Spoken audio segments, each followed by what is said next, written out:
Hello students, this is exercise number 15 of the Progressive Monthly Magazine November 2021 on the speed of 100 words per minute. Start.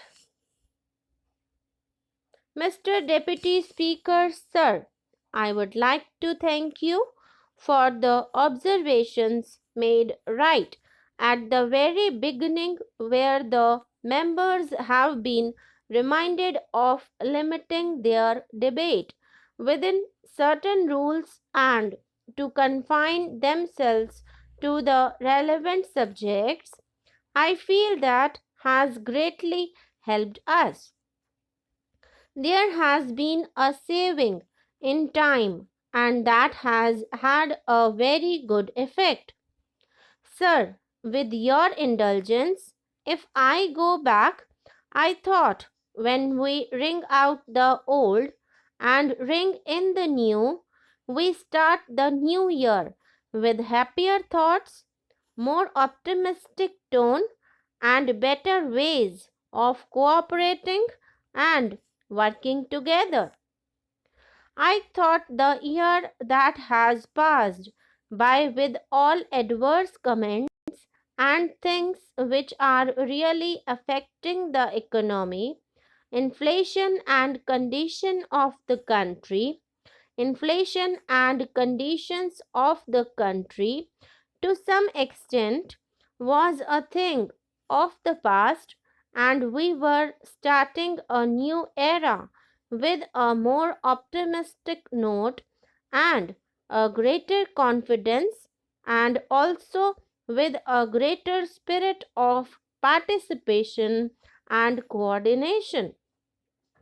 My honorable friend, who I think is not only a great mathematician but also an economist, because some years ago he presented an alternate budget, if I am not mistaken, said that we enforced emergency only to continue in power.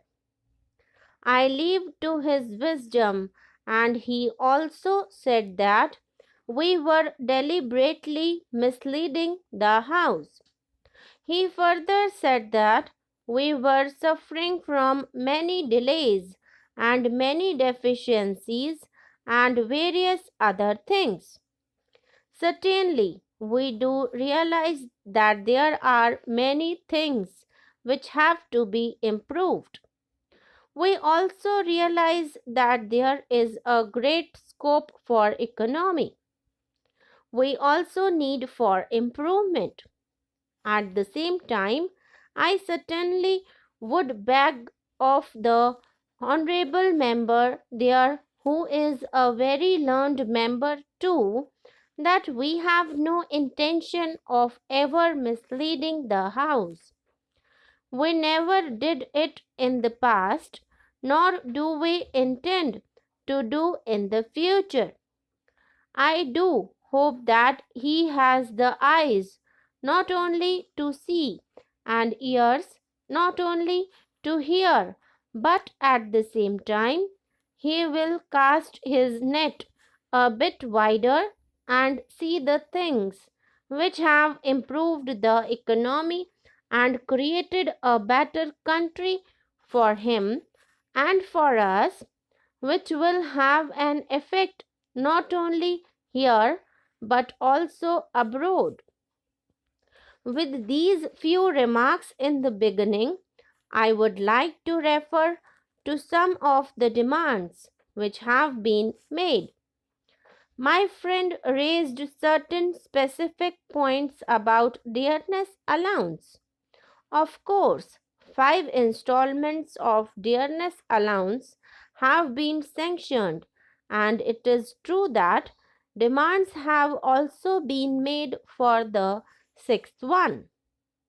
I would like to assure him, and through him others, that the demand for this additional dearness allowance has been received by the government, and it is under consideration, and when we consider it, we will have to take into account the overall budgetary position and resource mobilization. But certainly it is under the consideration of the government, and the government is not in any way less concerned than any other party or section of the House. The same applies to pensioners. It is true that 4 installments of additional dearness allowance to pensioners are due, and this is also under our consideration. But I would like to remind the House that each additional installment of DA costs the exchequer something, and costing the exchequer means costing the poor society at large. It will be rupees 47 or 50 crores for each installment of additional dearness allowance, plus what will be costing for pensioners. Therefore, it is quite a substantial sum, and therefore, when the budget is placed before the House, all these things will be taken into consideration, and even now, these are under the active consideration of the government. Second thing is about the plant, which was referred to by the honorable member. I think this is one of those plants of which we really have to be very happy, because this is one of those items through which we shall be earning a lot of foreign exchange, and it is not the quantum of the foreign exchange alone involved. There is the modern technology, the sophisticated technology we will be gaining, and the future market. I think we have to take into consideration all these things in capturing the foreign market and keeping an overall view of things which will be required in future, and combining that along with the foreign exchange. I think this is one of the items to which the honorable member will not object, and I think he should welcome it. The other point is about the textile mills. It is true, and also, as the honorable members are aware, the National Textile Corporation was set up to go into the question of how to rehabilitate or modernize these sick mills, which have a large employment potential also.